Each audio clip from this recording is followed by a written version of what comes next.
Eu acho que essa live de hoje vai ajudar vocês. Quem me dera alguém ter me falado essas coisas que eu vou falar hoje à noite para vocês. Lá atrás, uns 15 anos atrás, teria sido tudo bem mais fácil. Mas eu aprendi tudo na marra e compilei aqui uma série de questões. Me identifiquei com muitas coisas que vocês falaram para mim na caixinha de perguntas. Vou falar pontualmente sobre cada um dos comentários e perguntas que surgiram. Realmente vai ajudar bastante, assim. Hoje a gente vai falar sobre medos e bloqueios, coisas que te impedem de andar adiante, né, na sua arte. Inclusive, se você conhece alguém que iria se beneficiar dessa live, desse tema, seja legal com essa pessoa e compartilhe essa live com ela. Vamos todo mundo destravar hoje, vamos destravar geral. Beleza? Antes de começar, já vamos começar, né? Essa foi ótima. Interagindo. Eu quero saber, quem aí já deixou de postar alguma arte por medo de julgamento? E quem aí já deixou de vender porque não sabia dizer o preço quando alguém perguntou? Isso é clássico, né? Isso aconteceu comigo várias vezes no início, quando eu comecei a me divulgar como artista plástica, e aquela mistura de medo com apego, com ai, não sei, vou ver, depois te falo. Você faz um esforço para não vender, né? Eu sei como é que é isso, mas eu sei como fazer para você deixar de ser assim, porque isso é muito importante se você quer seguir essa carreira de artista plástico, tá? Então usem a hashtag hoje aí, hoje eu destravo. A partir de hoje a minha meta é que muitos de vocês destravem parte de criação, precificação, divulgar, vender, enfim, perder essa vergonha, porque a gente gosta de produzir arte, né? Mas aí quando entra na parte comercial da coisa, dá aquele entrave, assim, e às vezes dá uma travada quando você está criando também, e isso às vezes te impede de ser o artista verdadeiro que você poderia ser, né, por medo, você já está com medo do julgamento das pessoas, né, então hoje você vai destravar. Gente, insegurança é um fator que impede muitos artistas aí de serem pessoas mais contentes e satisfeitas nas suas expressões, né? É um assunto tão presente e real que eu vou falar só sobre isso hoje. Vou falar por que isso ocorre e, mais importante, como perder esse medo e ser mais confiante, como ser mais livre para produzir, divulgar, precificar. Vou dar várias dicas de precificação e vender. E, consequentemente, como destravar esses bloqueios que nos impedem, né, de fazer acreditar que nossa arte é possível, que é possível viver de arte, que é possível você deixar de ser essa pessoa envergonhada e parar de se preocupar um pouco com coisas que mais te atrapalham do que te ajudam, principalmente nesse início. Ontem, eu tô meio ofegante, gente, por causa da gestação, tá? Então vocês me perdoem que eu tô com um barrigão enorme, gigante, depois no final eu mostro pra vocês, mas já tô entrando no 9º mês de gestação e tô ficando meio sem ar, mas vamos lá. Eu inseri ontem uma caixinha de perguntas nos stories e eu anotei a maioria das questões que surgiram por lá, tá? Eu separei a maior parte dessa live para falar especificamente sobre essas dúvidas e questionamentos de vocês, né? Vou falar alguns exemplos de perguntas que eu vou responder hoje, tá? E questões que vocês mandaram. Pediram para eu falar sobre dom versus exigências do sistema. Insegurança na hora de falar o preço da obra, medo de precificar apareceu várias vezes, como vender como profissional e aplicar valor para as pessoas que sabem que o início é recente. Essa foi uma grande pergunta. Vou responder com bastante, separei uma resposta bem grande para essa aqui, que realmente a pessoa fala assim, poxa, mas eu tô começando, como é que eu vou precificar isso, né? A pessoa sabe que eu tô começando, como agir nessas horas, né? Mas eu vou clarear isso bastante para vocês. Outra coisa que apareceu, dificuldade de explicar o significado da obra, principalmente abstrato, dicas para atingir público ideal para comprar nossa arte, medo de não entenderem meu trabalho, as pessoas, tem alguém que comentou aqui que não são todos que gostam, eu vejo que a minha linha pode ser não muito aceita. Isso é uma pergunta frequente também. As pessoas me perguntam, né, o que que vende, o que que tá no mercado e tal. Eu vou falar sobre isso. Outra coisa que apareceu, insegurança de não atender expectativa do cliente. Recebo encomenda, mas tenho medo de não conseguir. Essa é clássica também, acho que todo mundo passa por isso, né? Você recebe uma encomenda e fala assim, meu Deus, será que eu vou dar conta disso? Vou falar sobre isso também. Outra pessoa falou que me sinto insegura para pintar uma tela grande. Enfim, tem várias outras aqui, eu vou falando e vou respondendo pontualmente, tá? Daqui a pouco, vou só fazer uma introduçãozinha aqui, que é importante. Se você perdeu essa caixinha de perguntas que rolou de ontem para hoje, ou quiser fazer mais perguntas que tem a ver com esse tema, pode colocar sua dúvida na caixinha aqui embaixo, que no final, se der tempo, eu vou abrir e responder, tá? Então, vamos lá, caderninho em mãos, para quem já está acostumado com as lives, né? Tem gente que acompanha faz tempo, e sempre anota insights, anota frases, anota coisas que surgem e podem ser úteis para vocês depois. Esse negócio de anotar é muito importante, gente, porque às vezes na hora aqui da live você fica todo animado e tal, pensa, nossa, é isso que eu tenho que fazer. Depois acaba esquecendo, né? Enfim, às vezes a live não tá mais aqui.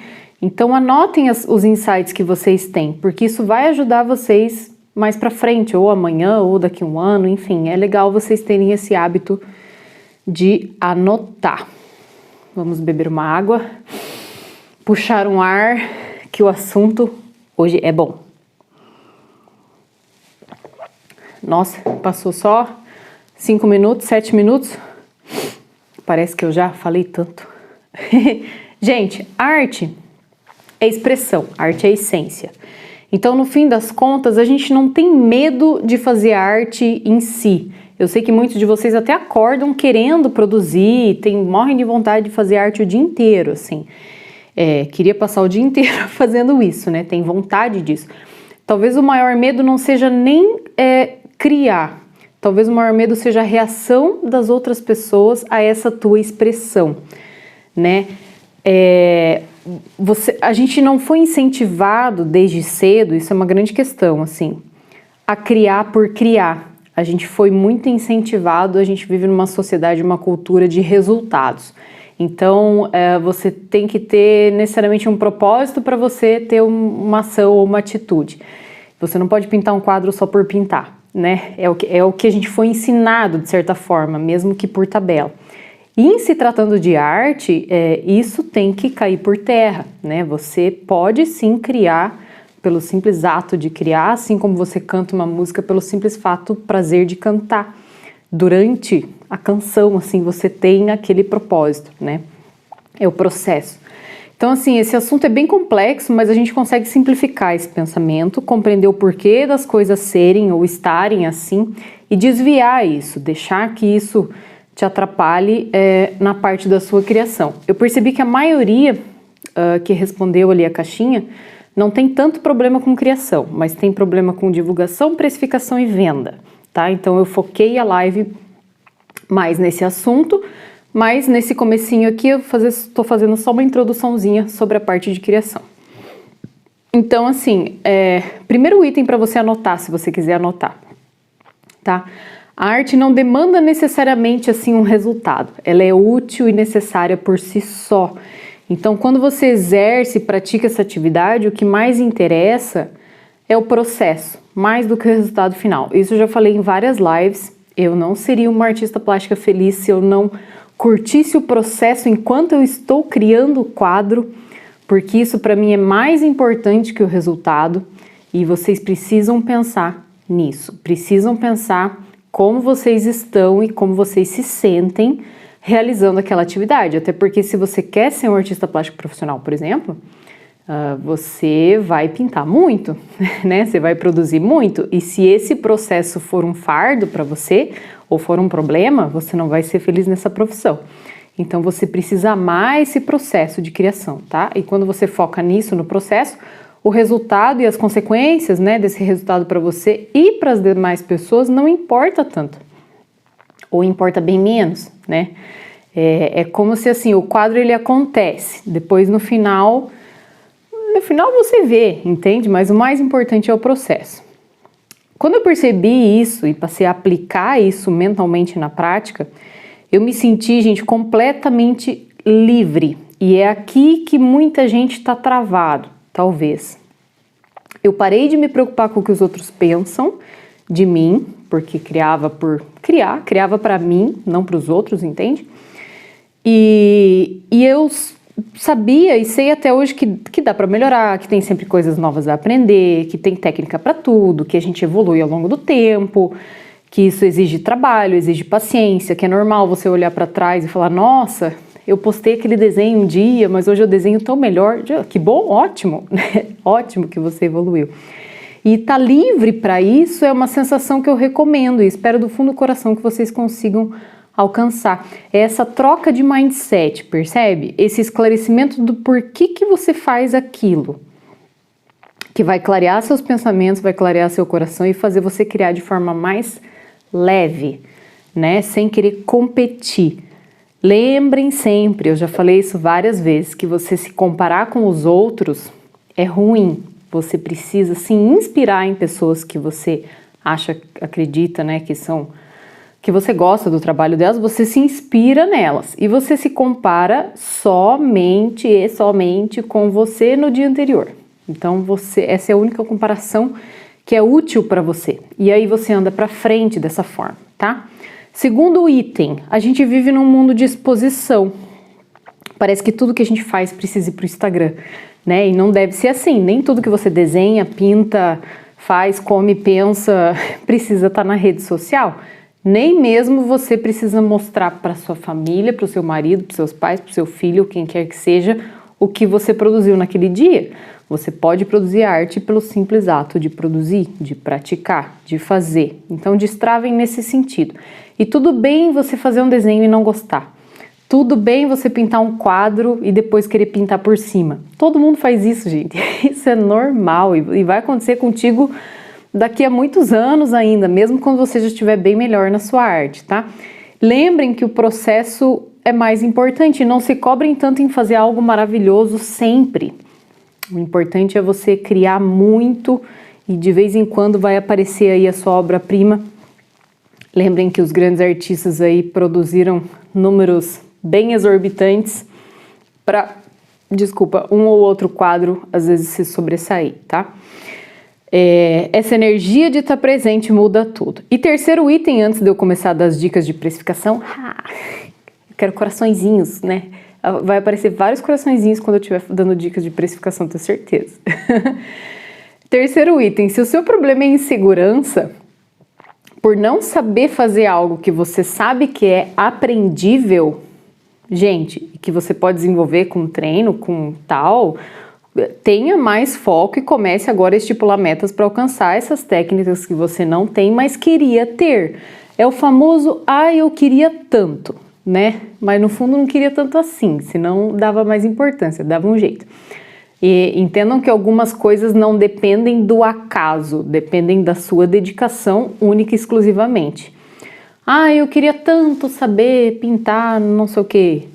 Vai lá e foca em aprender isso, né? Eu queria tanto saber vender, ter mais desenvoltura para isso. A gente não nasce com essas desenvolturas. Claro que para algumas pessoas é mais fácil, para outras mais difícil. Para mim era extremamente difícil vender. Eu demorei anos para entender como que funciona o processo de venda, eu demorei anos para perder vergonha de falar o preço de um quadro, demorei anos para entender como que funciona a precificação, assim, na prática. Então, assim, é normal tudo isso, não se sinta uma pessoa aquém dos outros por você ter essa vergonha ou esse bloqueio, e eu tô aqui hoje para ajudar vocês nisso, assim, porque simplesmente eu tive essa dificuldade e realmente são coisas que dá pra gente aprender, dá pra gente desenvolver, né? Você não nasce sabendo. Então, essa história do eu queria tanto, mas eu não sei, isso não é desculpa para nada, gente. Hoje em dia tem material que te ajuda em todos os sentidos. Se você não sabe vender, você consegue aprender. Se você não sabe pintar, você consegue aprender a pintar. Né? Vai da sua vontade, assim, do seu desejo de conseguir e realizar aquilo, tá? Quarto item, antes de eu começar as dicas e responder as perguntinhas que eu separei aqui. Se você quer viver da sua arte, você precisa necessariamente saber filtrar o que as pessoas pensam de ti. Falei de uma forma bem bonita aqui para vocês. Então, quando você para de se importar com o que os outros pensam, é que os outros passam a se importar com o que você pensa. Essa frase é importante. Eu quero viver da minha arte. Entendam que provavelmente poucas ou nenhuma pessoa vai te apoiar nisso. Vai falar, não, vai lá, vai em frente, vai dar certo. Ninguém vai te falar isso, né? Provavelmente as críticas construtivas, aquelas úteis que você precisaria, não vão vir de quem está mais perto de ti. Então, assim, você precisa ter foco e coragem, jamais desanimar porque o seu quadro teve poucas curtidas, jamais desanimar porque você acha que o caminho é longo e só alguns conseguem. Foque em evoluir, em ganhar confiança, ganhar técnica, trabalhar seu psicológico para se manter ativo e contente com o seu processo, com a vivência dos seus momentos pintando, que é o que eu estava falando antes, de você curtir o processo, né, sem pensar tanto no resultado, curtir essa experiência e o resultado acaba sendo consequência. Quinto item, gente. No início, a questão de confiança, né? No início, a gente não precisa estar 100% confiante, né? Mas você precisa parecer, no mínimo, um pouco confiante. Até para você mesmo confiar em você, né? Você não vai se tornar profissional, anotem essa frase, você não vai se tornar profissional agindo como um amador. E se alguém pergunta o valor de um quadro seu, você tem que ter isso na ponta da língua. Mas eu nunca vendi um quadro. Mas se você tem um quadro que está disponível para venda, você tem que saber o valor dele, né? Isso é, assim, básico. Mesmo que você não tenha certeza que, eu estou cobrando pouco, estou cobrando muito, não importa, você tem que ter um valor. A pessoa perguntou, é porque ela quer comprar, você precisa dar um valor para ela. E até porque esse pouco, muito é relativo, cada pessoa tem sua verdade, né? Então tem pessoas que vão achar um mesmo quadro super barato, outras pessoas vão achar super caro. E isso acontece comigo até hoje e não tem como saber isso. Você precisa passar o valor com confiança e você não vai saber a reação da pessoa até que ela reaja àquilo, né? Então esteja preparado. Vai dizer, gente, que você nunca saiu comprar alguma coisa no comércio, perguntou o preço, a pessoa falou e aí você falou assim, nossa, que caro! E todo mundo já fez isso. Se você já fez isso, coloca a hashtag eu já. A gente faz isso. É normal. Então, por que você tem tanto medo de receber isso, né? Se é algo que é natural acontecer, assim. Você tem que estar preparado. Coisas naturais do comércio, né? Aí você fala assim, Lari, mas eu não sei precificar.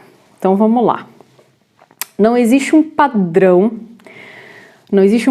de precificação de arte no mercado primário, tá? Esse padrão você que vai estipular. Se você não sabe o que é mercado primário, mercado secundário, caça aí no meu IGTV que tem vídeo explicação sobre isso, tem no YouTube, tem no feed aqui do Instagram e você vai entender o que é mercado primário e o que é mercado secundário da arte, tá? A live aqui é para outra coisa. Não existe um padrão, mas existem formas de você se sentir mais à vontade, sabendo que você não está desvalorizando tanto, nem supervalorizando tanto o que você está criando, né? Você tem que estar ali num meio termo, digamos. E eu sempre falo, você tem que ter um critério de precificação.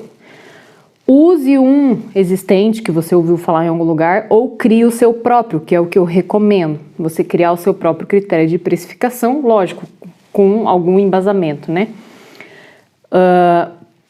Pare e pense o quanto você pagaria por um quadro seu. Se você não sabe por onde começar, nossa, eu não faço a mínima ideia, não sei por onde começar, pintei meus quadros, quero vender, mas eu não faço a mínima ideia do quanto eu posso vender isso. Sou iniciante. Começa pensando assim, você compraria o seu quadro por quanto? Né? Quanto que você acha que é razoável?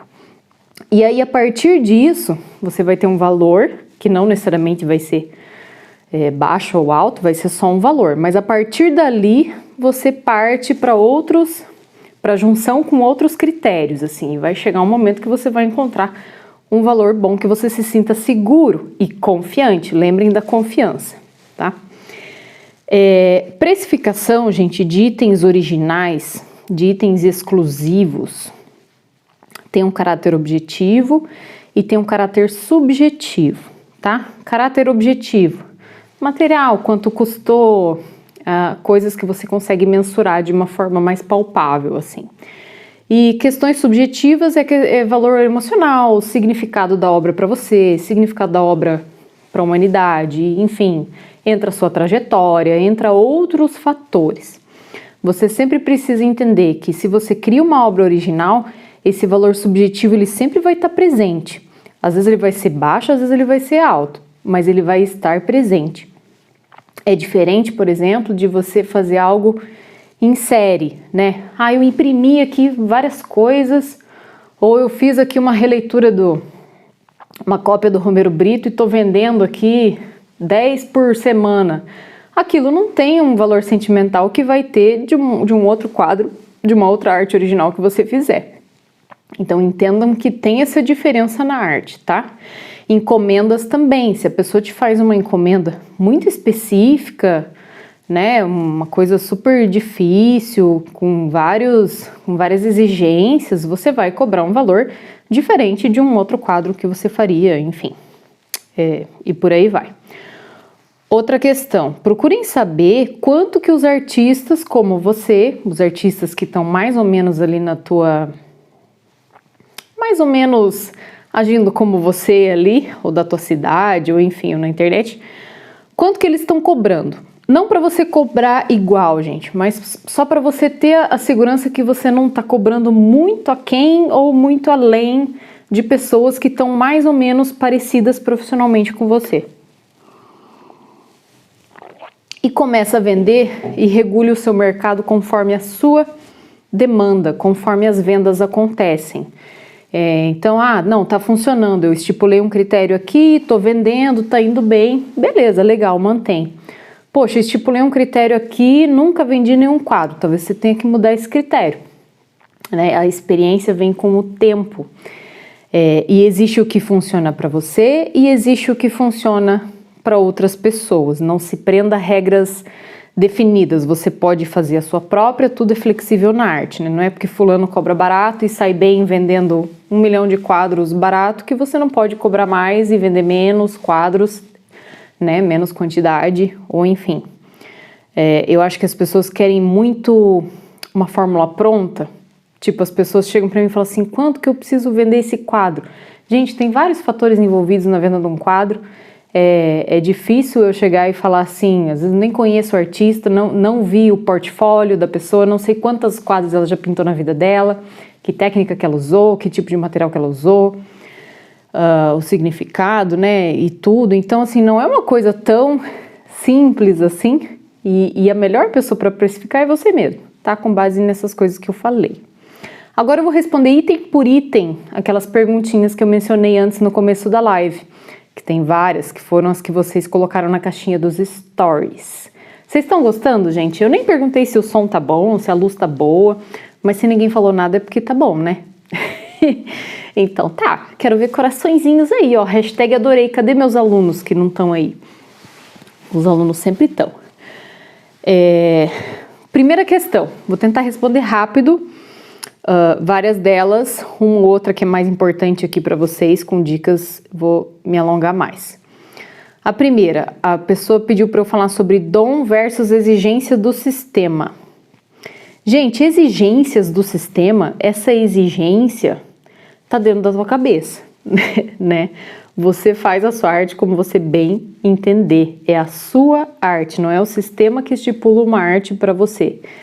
Então, se você gosta da sua arte, é o suficiente. Se você compraria a sua arte, tem milhares de pessoas no mundo que vão se identificar com a sua arte também, né? No Brasil, somos 211 milhões de pessoas e as pessoas compram arte todos os dias. Obrigado pelo feedback aí, galera. Que às vezes eu fico só falando e vocês quietinhos anotando aí, eu não sei como é que tá, mas tá. Então essa exigência, às vezes, ela é muito mais seu psicológico te atrapalhando ali do que qualquer outra coisa. E dom, gente, eu sempre falo que qualquer um pode aprender a desenhar e pintar, e o que as pessoas chamam de dom, na verdade, é a pessoa gostar tanto de fazer aquilo que ela desde cedo quer aprender muito sobre esse assunto e se torna muito craque naquilo. Ninguém nasce aprendendo, ninguém nasce sabendo tocar violino. A pessoa tem que fazer uma aula, ela tem que ter um professor, ela tem que começar do zero, né? Ninguém nasce sabendo pintar um quadro. Tem técnicas, tem treino, tem estudos, tem prática, tem tudo. Então isso aí é uma coisa meio que, às vezes é um probleminha que tá te atrapalhando ali no campo mental que você tem que abandonar, tá? Outra questão, insegurança na hora de falar o preço da obra. Isso é normal. Às vezes eu até hoje, assim, a pessoa pergunta, eu falo porque gera aquela ansiedade que você não sabe qual vai ser a reação da pessoa. Mas, gente, é tão relativo isso e não tem como saber qual vai ser a reação da pessoa. Eu já tive várias vezes a pessoa já me falou, por exemplo, assim, nossa, tá muito barato. E você fica sem graça também, o inverso também ocorre, né? Ou a pessoa fala, não, tá muito caro, não dá pra mim agora, beleza, não quero. Isso é normal do comércio, é aquela velha história. Quem nunca entrou num comércio, perguntou o valor de algo e falou, nossa, que absurdo, ai que caro que tá isso. Então isso é normal, a gente tem que estar preparado para isso. E você perde um pouco essa insegurança de falar o preço da obra quando você sabe que o preço tá dentro do razoável, né? É um preço que você pagaria, é um preço que você estipulou com critérios objetivos e subjetivos, é um preço que você sabe que as pessoas estão comprando arte por aí, né? Com base nos artistas que você conhece. Então, essa insegurança vem da sua experiência, da sua prática, né? Quanto mais você vai falando, mais você vai perdendo esse medo, e também de uma precificação com algum critério razoável, assim. Eu acho que são essas duas coisas combinadas que vai fazer vocês perderem esse medo. E entendam que se vocês querem vender a arte de vocês, isso é uma coisa que vocês precisam fazer, sumir simplesmente, né? Esse bloqueio, porque eu já perdi muita venda, gente, no começo. Muitas. Da pessoa chegar, tá vendo esse quadro? E eu nem saber responder se tá vendo ou não. E aí entra aquele negócio assim, puxa, mas no fundo eu gostei desse quadro porque ele foi o melhor quadro que eu já pintei até hoje. Ai, não sei se eu quero vender esse quadro. Aí a pessoa te pergunta o preço, mas quanto? Ai, não sei, depois te falo, né? Você faz um esforço para não vender. E, poxa, você precisa ter ali na ponta da língua o preço para falar para a pessoa. E não ter medo nem apego, né? Senão você nunca vai conseguir viver dessa profissão. Essa é a verdade.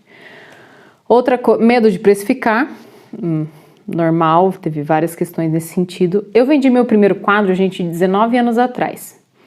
Demorei uns 10 anos depois disso para perder o medo de precificar. E 19 anos atrás, quase 20 anos atrás, era um quadro de 1 metro, a medida dele era 1 metro por 80. Eu vendi na época por R$300, em 2 vezes de R$150. Isso na época. Reajustado isso, dá quase R$900. Na época eu não sabia precificar. Eu pedi para o meu pai me ajudar, meu irmão, acho que também deu um palpite, porque o quadro ficou realmente muito bom. E modéstia à parte, né? E assim, claro, hoje aí você fala assim, poxa, eu preciso vender por R$900 um quadro o primeiro quadro que eu for vender? Não, você precisa entender como que tá o mercado hoje, qual que é o contexto que você está inserido, enfim, são várias as variáveis. Mas tem que ser um preço que você sabe que você vai estar sendo justo para você e vai estar sendo justo para o cliente também. Porque se uma das partes se favorecer demais daquilo é porque está errado, né? É uma troca, assim. Então a pessoa te dá uma quantia em dinheiro porque ela quer aquilo que você tem.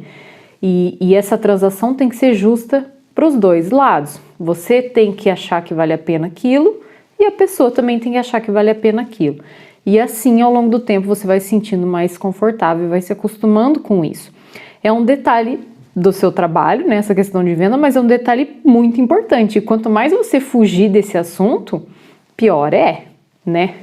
Quem já baixou aí o e-book gratuito? Eu tenho um e-book gratuito, a fase 1, né, que começa a te destravar nesse sentido de iniciar a venda dos seus quadros. Para quem não baixou ainda, tem o link ali, anota aí nas suas anotações da live, para você ir depois no link do perfil ali e baixar esse e-book caso você ainda não tenha baixado. Ele tem 7 lições ali, 7 tarefinhas que vão te ajudar a destravar na hora da venda, tá?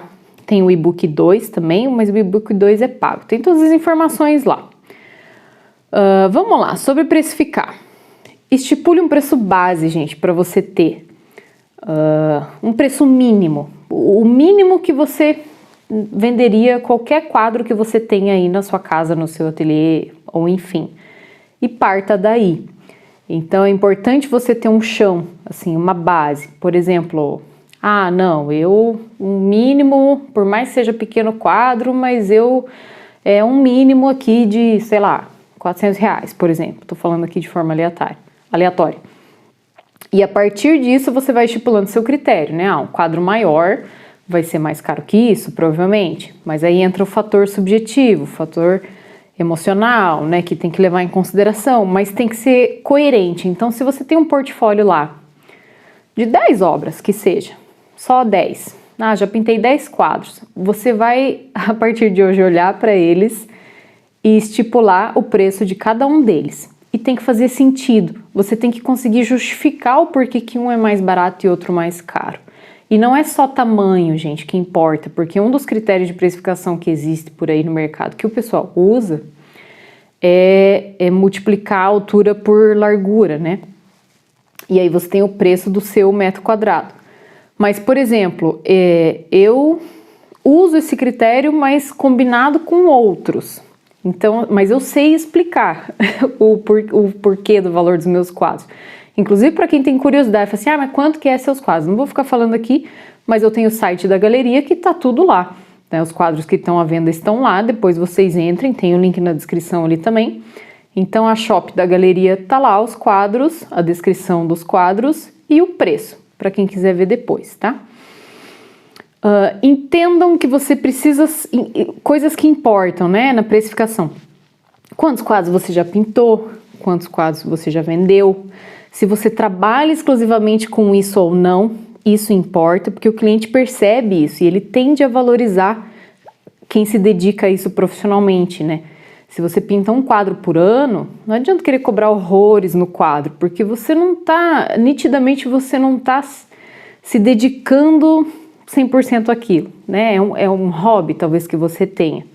E isso o cliente, isso eu percebo que faz diferença, assim.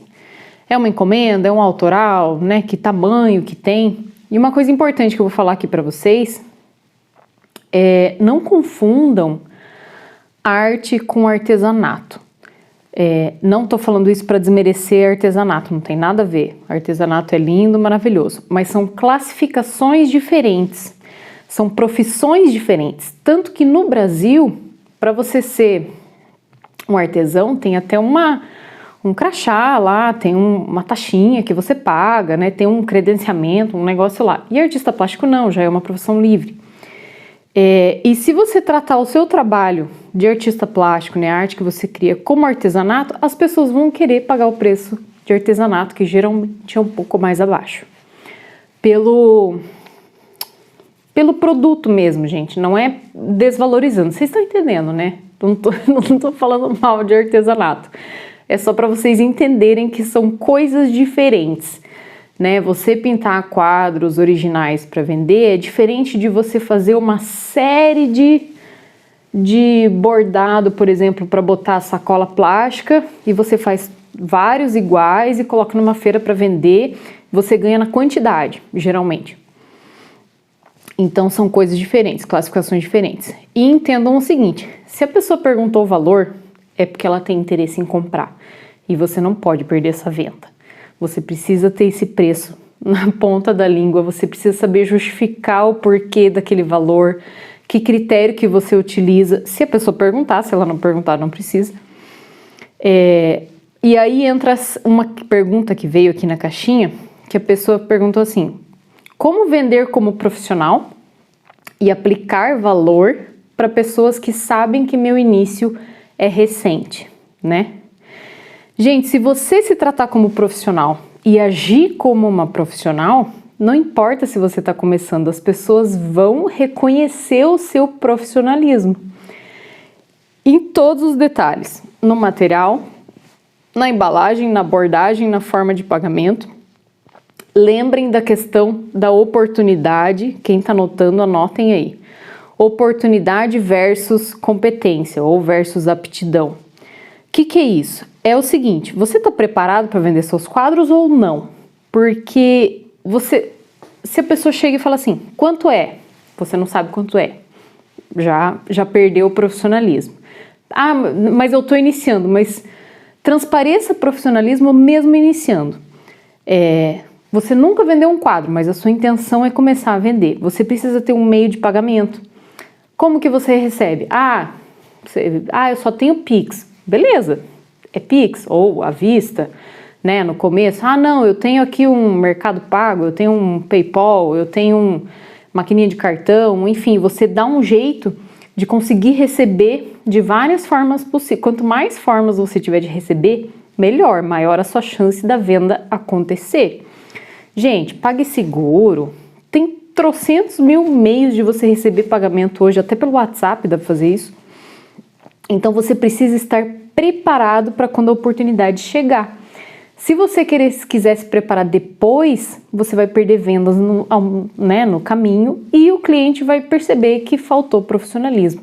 E aí sim você está iniciando, vai ser um problema para ele. Porque senão, não, a pessoa nem vai sentir isso de você, né? Então a pessoa fala assim, eu tenho 10 quadros aqui, mas eu nunca vendi. Aí eu falo, e se aparecer alguém e perguntar o valor, eu falo assim, eu quero comprar todos eles aqui. Quanto que é? E como que você vai me enviar isso? E como que eu posso pagar? E de que jeito que você vai embalar? Como que vai ser o frete? Você ia saber responder essas questões? E então você que está aí em casa, depois dessa live, começa a olhar ao redor, veja o que você tem disponível. Veja se os seus quadros estão com bom acabamento, se eles estão com a borda pintada, se eles têm uma estrutura, uma moldura ou não. Perceba se você tem embalagem na sua casa, se você precisar embalar um quadro. Se alguém vai te visitar, quer comprar um quadro seu e quer levar ele embalado para casa, você vai ter um papel bolha aí pelo menos, né? Então esteja preparado para a oportunidade. Porque se você não se preparar, provavelmente a oportunidade vai vir, você vai perder e depois vai ficar chorando as pitangas ainda, que nem diz, né? Então isso é muito importante. Se você não acreditar em você, ninguém vai acreditar em você. Se você não acreditar que um dia você vai vender, ou que você vai vender cada vez mais, ninguém vai chegar para você e dar um chacoalhão, tirando eu, né? Ninguém vai chegar para você e dar um chacoalhão e falar assim, você precisa, né, acreditar que isso vai acontecer, senão nunca vai acontecer mesmo. Né, uma coisa muito, muito clara isso. Eu perdi várias vendas no início por insegurança, já comentei no começo da live, né, da pessoa perguntar o valor e eu dar aquela desviada. Ficava na cara que eu tava com vergonha, que eu não tinha profissionalismo suficiente. Hoje tudo mudou, né? Hoje já sou bem profissional no meu trabalho, já tenho clientes que são clientes corriqueiros, que compram quadros todos os anos. Enfim, a gente vai ganhando confiança, vai ganhando experiência e vai percebendo que não é um bicho de 7 cabeças. Porque no começo a gente acha que é. No começo a gente morre de medo, né? De várias coisas. De produzir, de divulgar, de postar, de precificar, de vender. Tudo é um grande mundo desconhecido, assim. Mas aos poucos você vai se familiarizando e vai ficando super legal. Que nem eu falei, são 211 milhões de brasileiros, fora o pessoal do resto do mundo, né? E todo mundo gosta de arte, gente.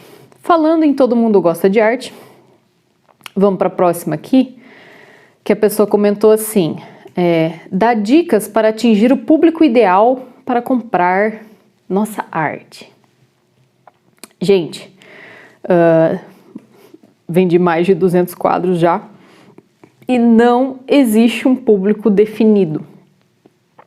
pelo menos para mim, né? Talvez exista um público definido por uma casa de leilões de mercado secundário de arte. Mas para mim, por exemplo, eu, Lari Namastê, que vendo no mercado primário, vendo na minha galeria, vendo no meu ateliê, todo mundo não, mas independe de profissão, de gênero, de idade, de condição financeira. Eu já vendi para todos os tipos de pessoas que vocês podem imaginar. É uma incógnita o porquê que a pessoa se conecta com o seu quadro, né? Às vezes a pessoa é um dentista, às vezes a pessoa é um delegado, às vezes a pessoa é uma dona de casa, é manicure, não importa, vende cachorro quente. Eu já vendi quadros para pessoas que no início eu falava assim, nossa, fulano tem uma visão assim de arte, né? Não imaginava. E aí você percebe que eu fui percebendo ao longo, né, dos anos e ao longo dessa clientela que não existe um padrão.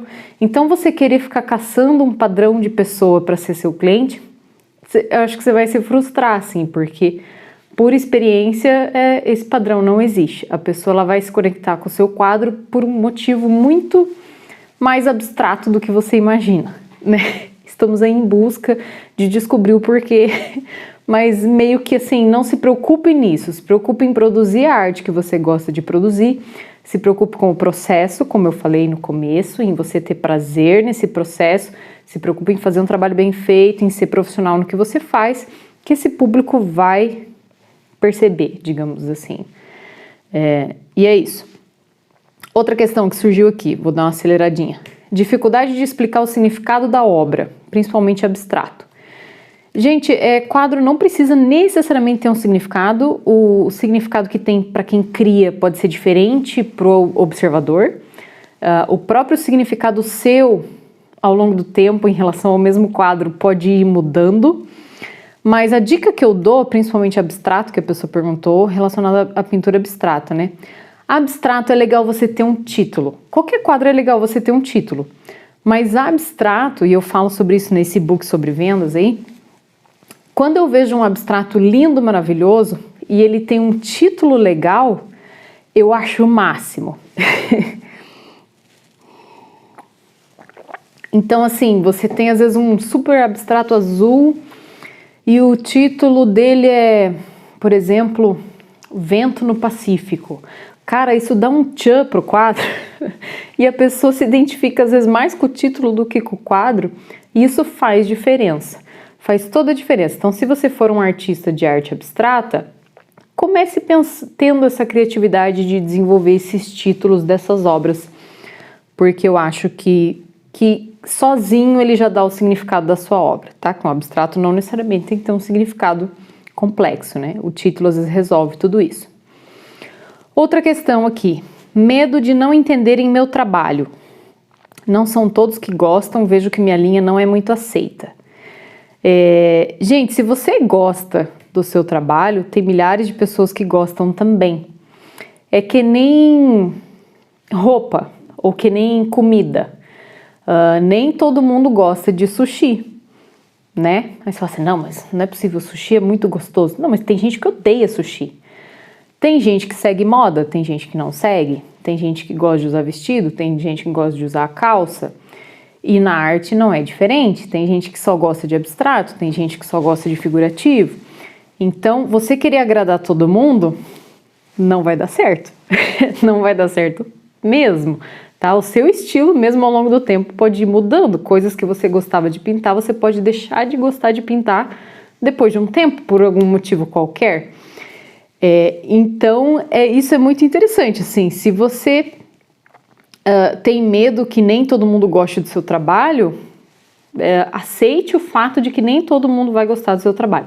Mas a grande vantagem para você não desanimar muito, né, que provavelmente as pessoas que vão te seguir, né, a sua clientela, etc., são pessoas que gostam do seu trabalho, então por isso que elas estão te seguindo. Então, não se preocupem com as pessoas que não gostam, porque provavelmente elas nem vão dar bola pra você. É tipo você provavelmente nunca entra numa determinada loja de roupas porque você não gosta daquele estilo de roupa. Pronto. E tá tudo certo, porque cada pessoa é uma pessoa diferente. E nós mesmos, a gente vai mudando ao longo do tempo. Então isso é bem normal mesmo.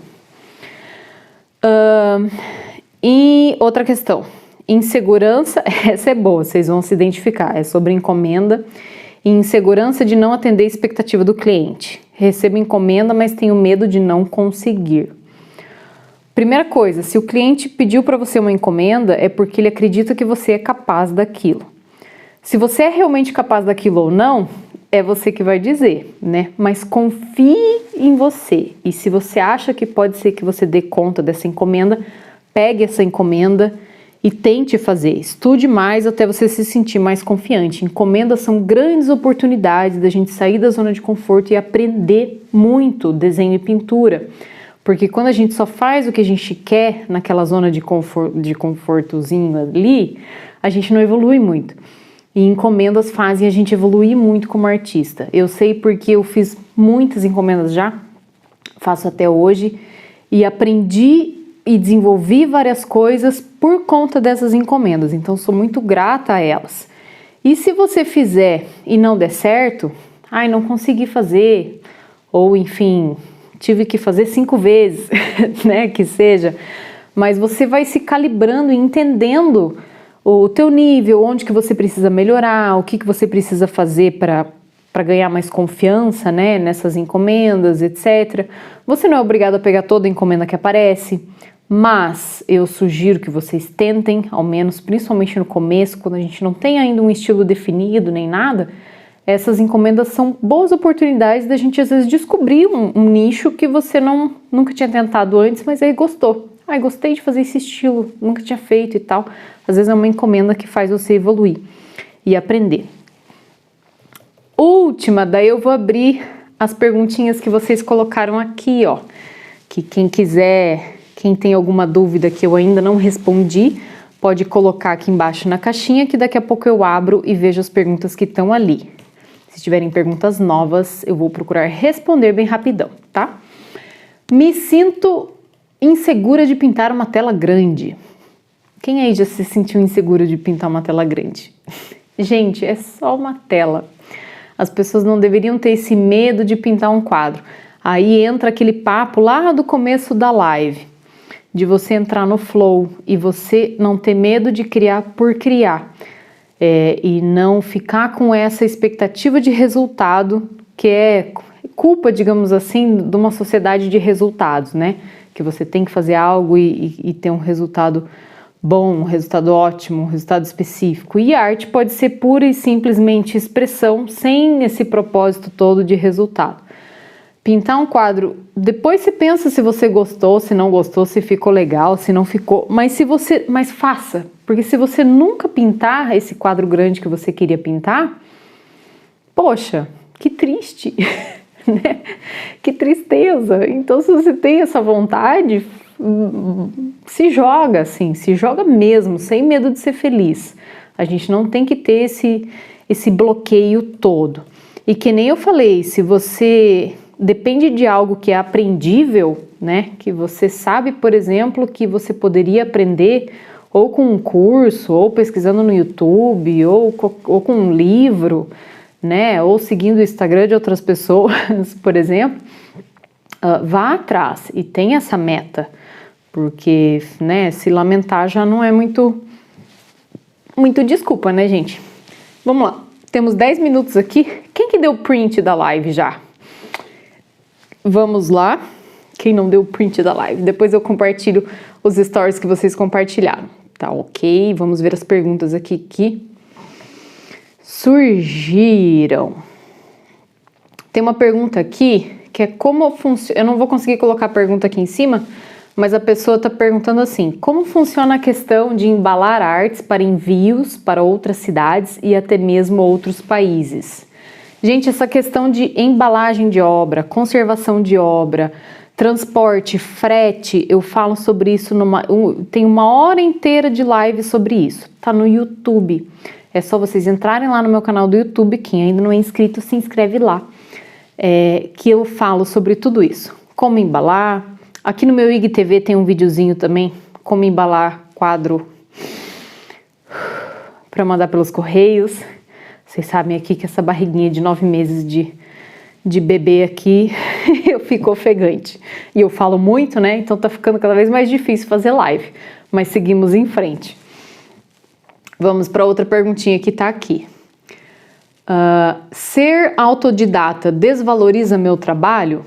Não, de forma alguma. Eu sou autodidata e não acho que isso desvalorize meu trabalho. Tem vantagens e tem desvantagens de você ser autodidata. Vamos falar das vantagens. É você escolher os seus tutores, os cursos que você quer fazer. Hoje em dia tem cursos online, tem vários cursos que você pode fazer que vão otimizar seu aprendizado e você vai provavelmente aprender muito mais do que uma faculdade de artes, por exemplo. Não que seja ruim a faculdade de artes, eu acho que ela abre muitos caminhos, ensina muitas coisas. Mas, por exemplo, você não depende disso para ser um artista plástico. Isso é uma coisa muito importante, né? Eu sou formada em Direito, para quem não sabe, não me formei em artes, mas tenho formação em cursos da New Masters Academy, enfim, em outros cursos da internet, YouTube, livros, já viajei o mundo todo atrás desse tipo de conhecimento, já morei na Itália. Então, assim, você vai agregando conhecimentos e vai se moldando. E quando você tem o foco, você consegue. Então, por exemplo, não sei desenhar nada, mas quero aprender a desenhar. Só com o YouTube você já consegue chegar bem longe, assim. Depois você escolhe o professor que você quiser. Vocês sabem que eu tenho curso de desenho, de pintura, gente. Não vou ficar aqui vendendo o peixe, né? Quem é aluno sabe que traz bastante resultado. Quem quiser mais informações tem no meu site e tem no link do perfil também. Mas é importante você ser determinado o suficiente para focar os seus estudos, sendo autodidata.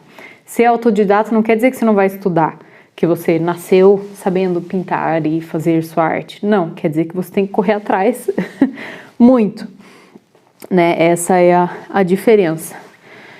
E desvantagens, talvez, você não ter essa determinação toda, né? E às vezes depender de uma faculdade ou alguma coisa assim. Mas eu sou autodidata e acho que a gente dá conta, assim, que tem como, e as pessoas não vão te menosprezar por isso, assim, às vezes até o contrário. Vamos lá, outra pergunta. Aonde divulgar minha arte além do Instagram e redes sociais? Com exposições, com vernissagens. Eu tenho os meus alunos que são VIP estão fazendo vernissagem, gente, eu acho tão lindo, acho tão legal, fico tão orgulhosa. Então, expondo o seu trabalho, né? Enfim, você vai ter sua primeira exposição da sua vida, daqui a pouco você está na sua 10ª, daqui a pouco está na 20ª, e aí você vai mostrando o seu trabalho para mais pessoas de forma presencial, não só online, até porque um quadro visto ao vivo é muito mais legal do que um quadro visto na internet, né? Vocês concordam? Então você precisa dar um jeito de mostrar esse teu trabalho de forma presencial para as pessoas. Começa na sua cidade, começa com locais perto da sua casa, sei lá, um comércio. Procure os museus de arte próximo de você. Fique atento nos editais de arte, nos concursos de arte. Tudo isso são formas de divulgar seu trabalho e você crescer como artista. Gente, vamos lá. Deixa eu ver o próximo aqui. E vocês gostaram das respostas? Vamos perder esse medo? A hashtag da live hoje é Hoje Eu Destravo. Então eu espero que vocês tenham, que alguma coisa tenha sido um insight muito, muito brabo aí para vocês destravarem, não só a questão de criação, mas a questão de divulgação, precificação e venda do trabalho de vocês. Então percam o medo, porque se você quer realmente ser um artista plástico, você precisa necessariamente ter mais confiança em você mesmo. Mais confiança em desenhar, mais confiança em pintar, mais confiança em precificar, em vender e etc. E você conquista isso com estudo, aprendendo técnicas. Tem técnica para tudo, que nem eu falei. Tem o e-book gratuito aqui no link do perfil para baixar, quem não baixou ainda. Se você baixou ele lá no passado, tenta usar outro e-mail, porque ele não permite baixar 2 vezes, tá? Então, se você já baixou, porque esse e-book faz um tempinho aí que ele é disponibilizado para vocês. A Thelma tá perguntando aqui, Lari, o que você diz sobre molduras? Minha amiga da Suíça diz que nas galerias não tem mais quadros com molduras. Isso depende, Thelma, porque existe até uma moldura que a gente chama moldura padrão galeria, que é uma moldurinha, tipo um caixote assim, que ela é só ela é um bom acabamento para um quadro e fica mais legal você expor um quadro com essa moldura. Mas, por exemplo, quando você manda obras para o exterior, ou quando você viaja com as obras com você tira até da estrutura, né? E é normal, algumas galerias, eles têm um outro sistema de pendurar a obra. Quando eu expus em Londres, por exemplo, é tipo um grampo assim que eles colocam, então não tem prego na parede da galeria. Eles esticam a sua obra, colocam a iluminação focada, né? E fica bonito, assim, e aquilo tá sem moldura. Mas isso depende, varia de galeria para galeria, não existe um padrão, né, internacional para isso. Beleza, gente? Espero que vocês tenham gostado do conteúdo. É que nem eu falei, é uma das últimas lives aí antes do meu bebê nascer, mas na medida do possível estou me esforçando aí para criar bastante conteúdo. Tem aí umas novidades pela frente, então é isso. Um beijo, boa sorte para todo mundo e até a próxima, né? Me mandem sugestões das próximas lives, vamos ver se a gente consegue. E qualquer outra dúvida sobre cursos, etc., acessem o site, acessem o link do perfil e obrigado para todo mundo que estava comigo hoje à noite, tá bom? Beijo, beijo. Vou deixar essa live salva aqui no IGTV. Se você chegou no fim ou no meio, perdeu todas as dicas de precificação, etc., assiste desde o começo que eu vou tentar deixar lá gravada aqui para vocês no IGTV, tá bom? Beijo, até a próxima.